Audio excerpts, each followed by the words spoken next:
Good day, everyone. This is Evelyn Ackah from Ackah Business Immigration Law.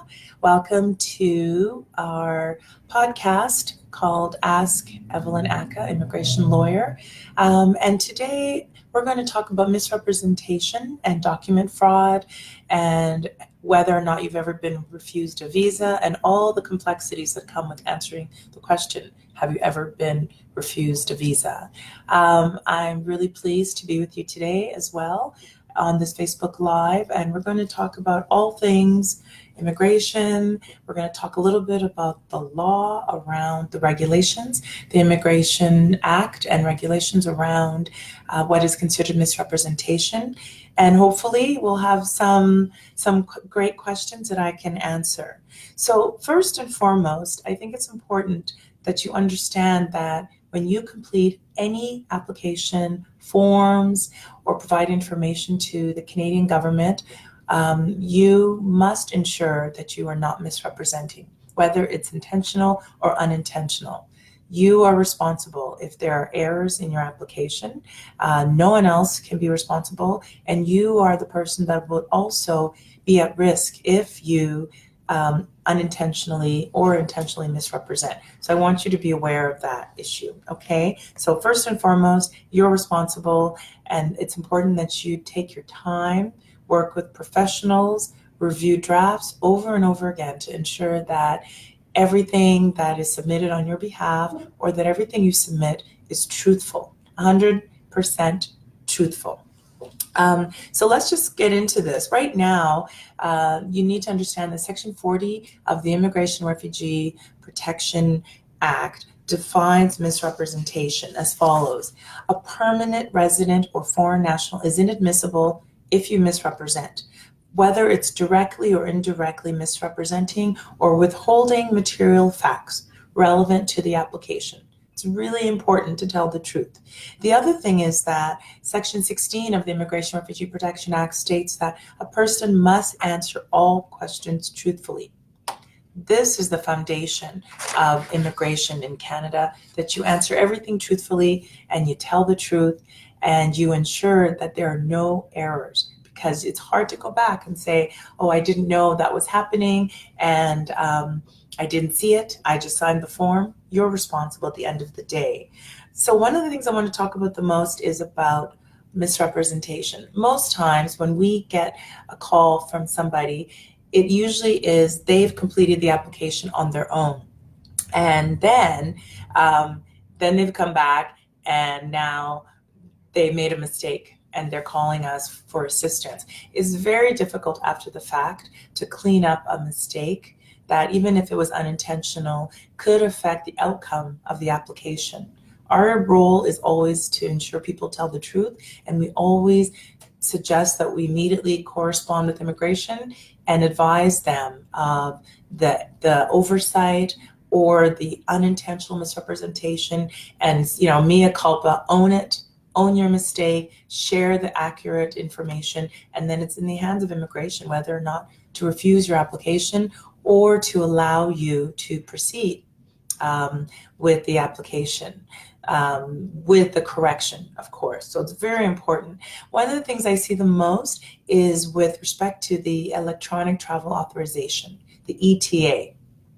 That application process is done online and individuals have to do it themselves. And this application asks specific questions about do you have a criminal record?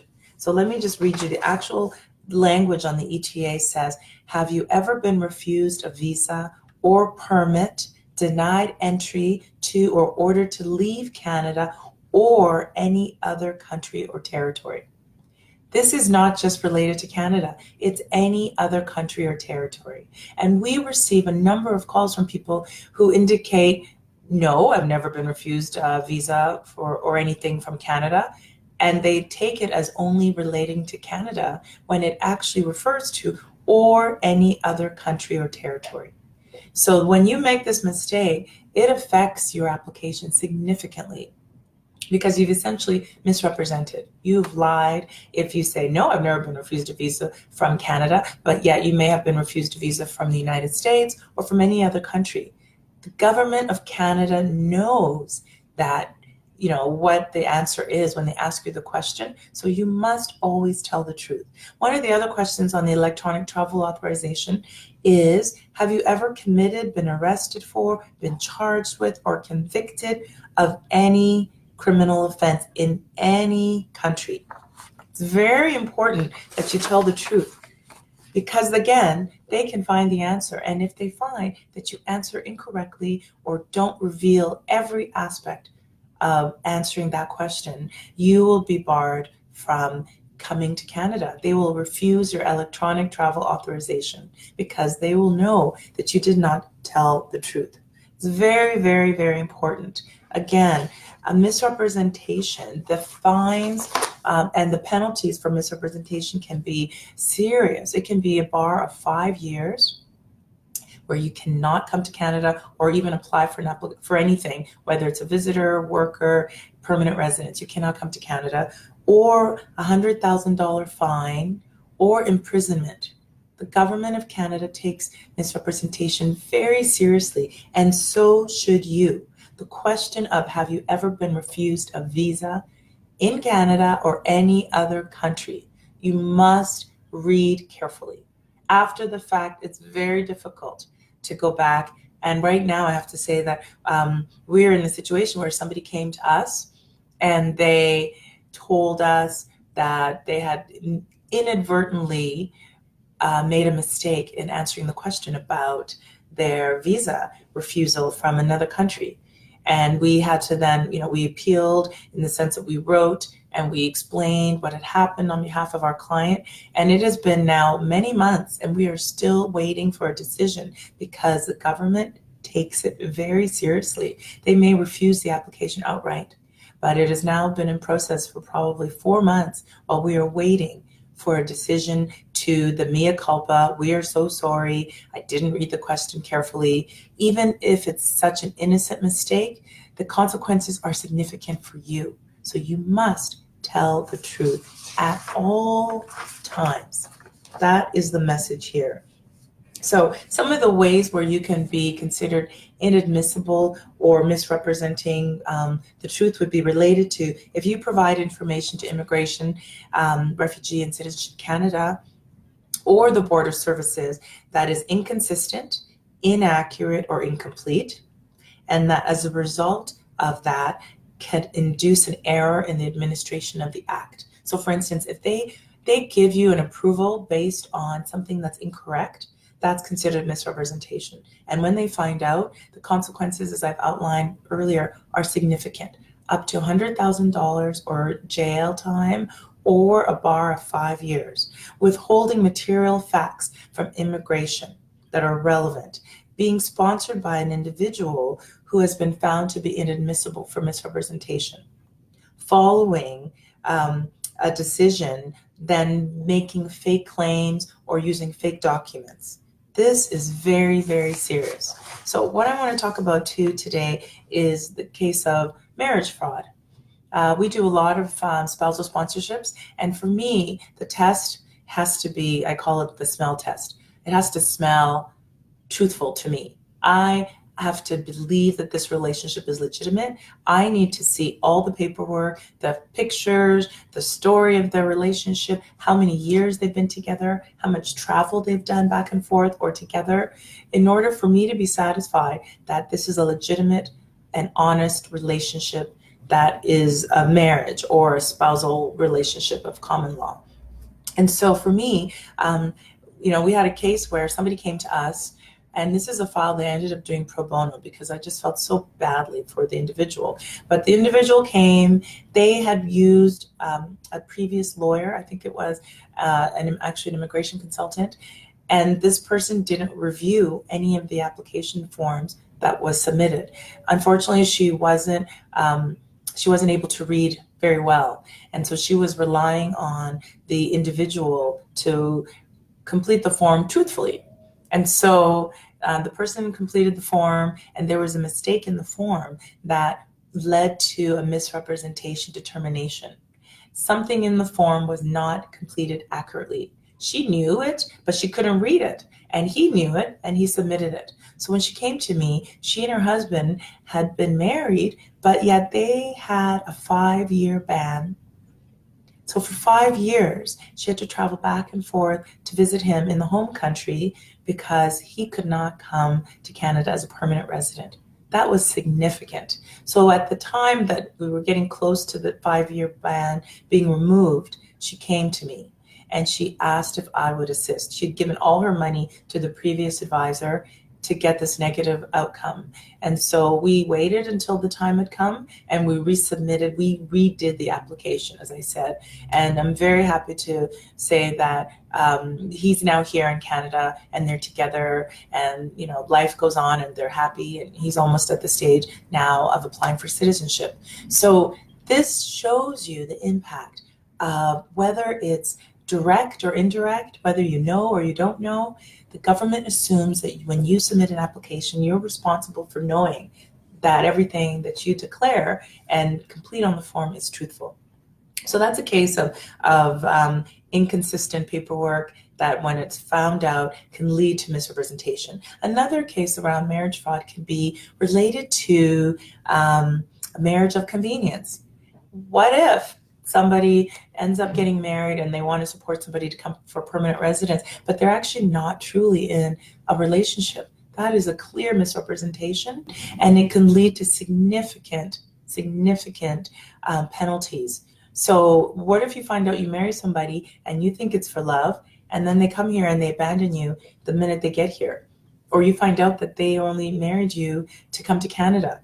That is also misrepresentation. And the person that's the victim also has the responsibility to contact immigration and advise them that this has happened to them and explain the situation. That person could lose and would lose their permanent residence and be sent home because the grounds of the application was fraudulent. It's very important. Another case of fraud in the application for immigration would be around adoption fraud. What if you hear that you're starting a process of adoption overseas of a child, a baby, or a toddler, or somebody under 18, only to find out that it's not actually a child that's adoptable, or that they're not eligible to leave the country, and you've gone through this whole process of adoption to give somebody permanent residence, and then you find out that, you know, this is the government, that it's actually a relative, or that the only reason to adopt is because you want to be able to bring the person here to gain their permanent residence and not truly to be in an adoptive parent relationship. Those are situations of fraud. So when you find out that there's a situation of fraud, it's incumbent on you to notify Immigration Canada and the border officials, call them, email them, write a letter. You have the obligation to notify them and tell them what you've learned, so that it doesn't impact you if that is the case. So again, you always have to be honest, truthful, candid. You know, even if you think it's going to lead to a negative result, you have to tell the truth. For me, I look at it as the impact is so significant that for years and years down the line, it could affect your ability, and it could even affect your ability to enter other countries, because the question will be asked in other countries in their applications. Have you ever been refused? Have you ever not told the truth? Have you ever been deported? You know, you must tell the truth, because more and more immigration officials around the world are sharing information. They know the answer to the question before they ask the question. Another thing that I think sometimes people forget is around criminality. Have you ever been convicted, charged, fingerprinted, arrested of any criminal offense? You have to tell the truth. You know, sometimes when you tell the truth, you can then be eligible for another way to come into Canada. You could apply for a temporary resident permit. You may still get your ETA depending on providing all the information up front. I have had cases where people have called us after they've applied and they've said no to the criminal question on their ETA, and then it leads to more and more problems. Now you're barred, you can't get the ETA, you can't even apply for the temporary resident permit because you've lied and it's on record. So again, the importance of making sure your application is complete, accurate, completely 100% honest, and any questions whatsoever, you indicate it. Put it in there and leave it to immigration officials to make the determination based on the review that you have given them all the truthful information. It's really important. One of the things that sometimes people do is they will blame the lawyer or the immigration consultant that they're working with. Oh, I didn't know, my lawyer just gave me blank forms, I signed them, they submitted it. That is unacceptable. For one, when you work with Ackah Business Immigration Law, we make sure our clients review every piece of paper that we submit on their behalf. And we say, this is a draft. We're relying on you to tell us the truth and to review it carefully again and again and again before you submit. And that question of, have you ever been refused a visa? We bring it directly to them and say, have you ever been refused a visa? You must tell me as your lawyer the truth, because the consequences are significant to you. If I don't know the truth and I'm relying on you and you don't tell me the truth, then you are then putting both of us in a very difficult position, because I may look like I have misrepresented. And as a lawyer, that has significant consequences. So what we do at our firm is, after we've done the back and forth with the drafting, it's been reviewed by the employer client, it's been reviewed by the employee client, we also have something called a certificate of completion. And we started doing this because it was very uncomfortable to feel like people would turn around and say, oh, but you're our lawyer, you did everything, and it's on you. So right now we have a certificate of completion that we use, and in every one of our applications, our client has to sign it. And it basically says that all personal information shall be accurate, complete, and up to date as is necessary for the purposes of which it is to be used. Information shall be sufficiently accurate, complete, and up to date to minimize the possibility that incorrect information may be used to make a decision about the application. And our clients must certify this and must sign it. And if any of the information they provide to us is false, it may disqualify the application and the client may be subject to penalty. We do not want to be inadvertently subjecting ourselves to submitting an application that is not incorrect. Our job is to ensure we do the best job possible to provide accurate information to immigration. And that's what we want to do. So one of the things, what happens is, if an application comes back refused, because the government thinks you have been negligent in giving accurate information, you cannot come to Canada. You have to hear that. It means you can't come to Canada for up to 5 years. And then even after 5 years, you may not be able to come to Canada. So I think that people don't understand that this is a serious offense. And lawyers and staff, so everybody in my office, lawyers and staff are very careful to ensure that they do not participate knowingly or unknowingly in assisting somebody to submit an application, whether it's an employer or a sponsor, in making any misrepresentation or withholding any material facts. So this is very important, because we as lawyers, we could be subject to facing litigation and also charges, criminal charges, for submitting an application. So always be honest. Always make sure that the documentation you provide when you work with us is accurate. Always ensure that you're providing accurate documentation. Even though we don't really have this situation, I've heard of cases where lawyers are provided with incorrect documents, or documents that are not true passports, or even things like a false IELTS test, which is the International English Language Test. We rely on the information that you provide, or even a false WES documentation. So that's the World Education Organization that does your assessments. We rely on you to ensure you're giving us accurate information. And now, as a client of Ackah Law, we make sure that you sign a declaration that this is truthful, because if not, it will come back. And I always believe it will come back to you. There are even many, many cases where people have obtained citizenship and then they've lost citizenship because the government has found that they obtained it in a fraudulent manner. More and more, we're hearing cases of agents, not even lawyers or immigration consultants, agents who have been helping clients overseas put together applications that are false. And now it's coming out. More and more we're hearing about people who have now lost their citizenship or their permanent residence because they weren't even in the country. So for instance, you have to renew your PR card, you have to spend time in Canada. And if you haven't been here with the requisite 2 years out of 5, but yet you've worked with somebody who's helped you misrepresent, the government is finding out and you will lose the status, and now you're barred. You cannot come to Canada. And you cannot say, I relied on my agent or my lawyer or my immigration consultant. It's really important that you hear this. The consequences are significant. As well, you can also be charged with crime. So, again, I just want to say the significance of this today is because I want people to understand you must tell the truth. And you must know that the government knows the truth already. When they ask the question, they know the answer. Even something as basic as becoming a permanent resident based on you're going to live in a specific province because that province sponsored you. And I've also seen case law where you actually may be landing in the province and then immediately you move. And all the grounds for you saying, I'm going to live in this province are no longer accurate. You could lose your status in Canada because the government has found out that you've lied to them and that there was no intention to ever live in that province. So please be careful.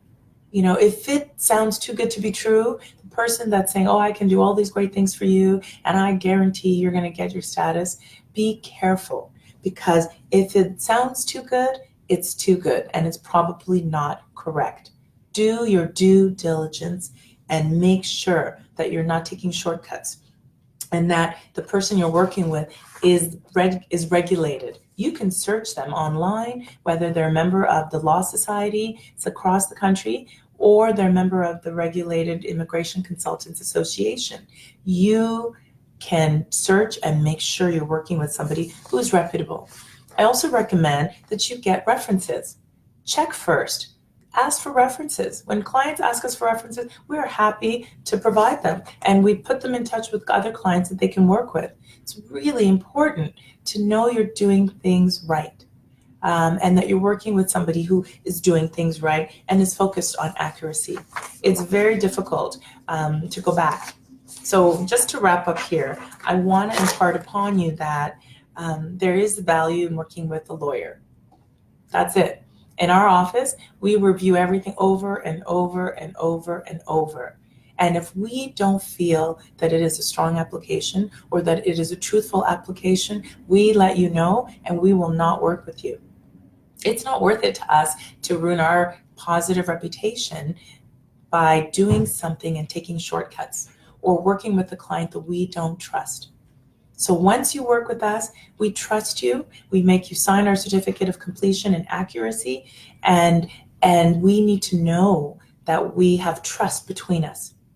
And I always tell clients, tell me the truth first. Tell me the truth so we can work on how we can help you, how we can correct the situation. Don't tell me the truth after the fact when you've been denied. I can't help you at that point.